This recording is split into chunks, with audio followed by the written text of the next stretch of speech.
Congratulations! You're officially the world's first trillionaire. You have $1 trillion in your bank account. But there's one problem. You only have 12 hours to spend it all.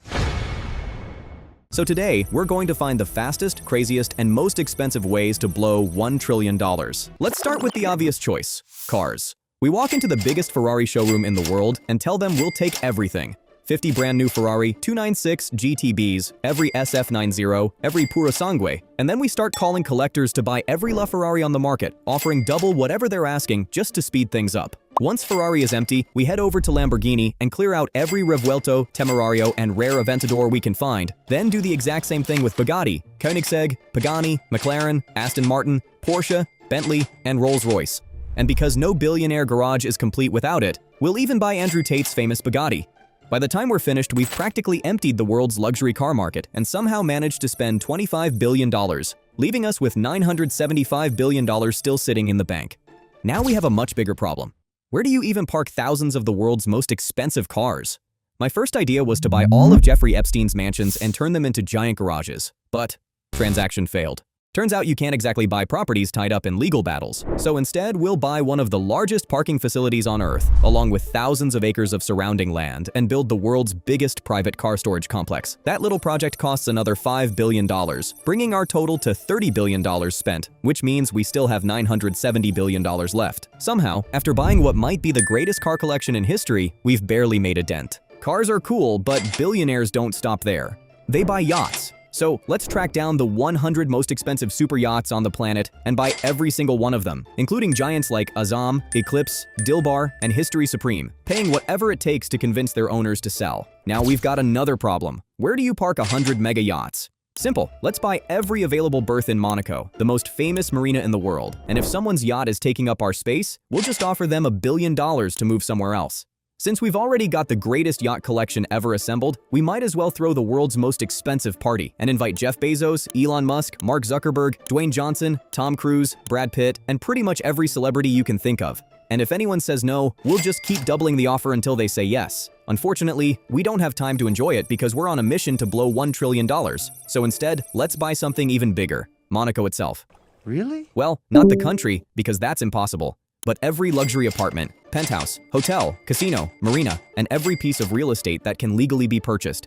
By the time we're done, we've spent a ridiculous $130 billion on this entire project. And somehow we still have $870 billion left. Now it's time for mansions. First, we're buying Antilia, Mukesh Ambani's legendary 27-story mansion in Mumbai, one of the most expensive homes ever built. It reportedly cost around $2 billion, but since we're in a hurry, we'll offer the Ambani family $50 billion just to pack their bags and move out today. And because we're feeling generous, every single person who has ever worked in the house gets a $1 million bonus before they leave. Next, we'll buy Villa Leopolda on the French Riviera, the one in Los Angeles, Fairfield in the Hamptons, Dracula's Castle in Romania, and every mega mansion billionaire owners are willing to sell. If someone refuses, we'll just keep doubling the offer until they can't say no anymore.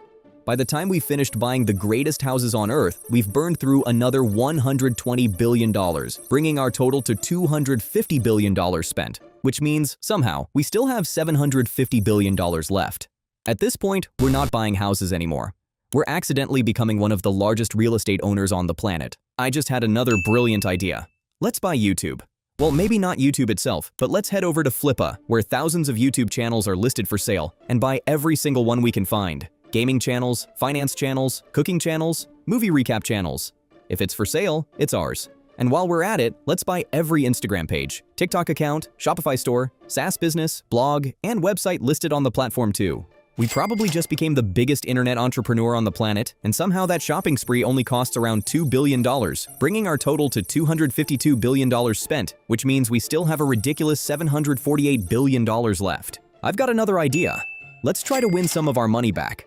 We'll hire 1,000 people, pay each of them $1 million up front, and send them to lottery stores across the United States with one simple mission: buy every lottery ticket they can get their hands on and start scratching. Sure, if one of them hits the jackpot, we'll actually make some money back, which is the exact opposite of what we're trying to do. But at this point, it'll be more entertaining than profitable. Between the salaries, the lottery tickets, private jets to get everyone across the country, and a few $billion in performance bonuses just to keep them motivated, this ridiculous experiment ends up costing around $10 billion, bringing our total to $262 billion spent, leaving us with $738 billion left. Now let's move to art.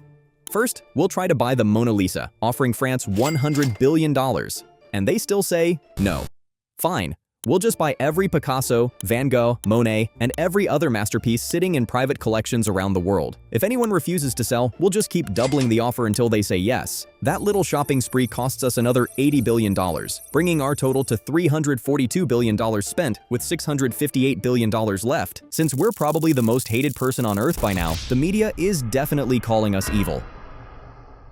Easy fix. Let's just buy the media. We'll acquire every major TV network, newspaper, and media company willing to sell, and make offers too big for everyone else to refuse. Tomorrow's headlines will be nothing but good news about us. That costs another $150 billion, bringing our total to $492 billion spent, with $508 billion left. Now let's move to Hollywood. We'll buy Disney, Warner Brothers Discovery, Sony Pictures, Universal, Paramount, basically every major movie studio on the planet. Now we can finally make the movie every fan has dreamed of. Superman and Batman joining the Avengers, with both of them making a surprise cameo in Avengers Doomsday. It might completely destroy cinema, but it'll definitely sell tickets.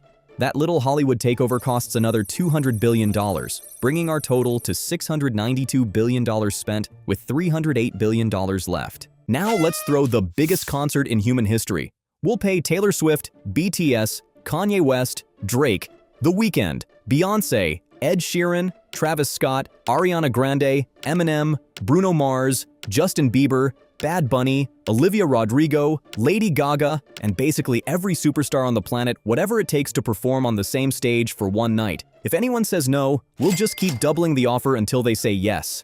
It'll probably be the highest grossing concert ever, but who cares? We're trying to lose money, not make it. That one insane night costs another $100 billion, bringing our total to $792 billion spent, with $208 billion left. Alright, maybe it's time to do something good. Let's donate $50 billion to fight world hunger, spend another $25 billion building homes and shelters to help end homelessness across America, and use $40 billion to wipe out student loans for millions of people. Surely that has to finish the challenge, right? Nope. Even after spending $115 billion trying to solve some of humanity's biggest problems, we've now spent $907 billion in total, which somehow means we still have $93 billion left. Now let's buy every private island we can find. Tropical islands in the Caribbean, hidden escapes in the Pacific, entire island chains. If it's for sale, we'll take it. Mondays on one island, Tuesdays on another, and by the end of the week, we'll probably forget which one we're sleeping on. That little shopping spree costs another $30 billion, bringing our total to $937 billion spent, with $63 billion left. I've always wanted an Iron Man suit, so let's hire the smartest engineers from SpaceX, NASA, Apple, Lockheed Martin, and MIT, give them an unlimited budget, and tell them not to come back until they build one that actually flies. Will it work? Probably not. Will it be ridiculously expensive? Absolutely. Let's burn another $20 billion on the project, bringing our total to $957 billion spent, with $43 billion left. I've got one last stupid idea. Let's buy X, or Twitter, whatever you want to call it. Elon bought it once, so why can't we? We'll make him an offer so ridiculous he can't refuse. Buy the platform, change the logo back to the bluebird, rename it Twitter again, and then log out forever. That costs us another $40 billion, bringing our total to $997 billion spent, leaving just $3 billion to get rid of. I know exactly what to do. Let's buy the moon. We call up NASA, the United Nations, and pretty much everyone we can think of, offering $3 billion to whoever can sell it to us.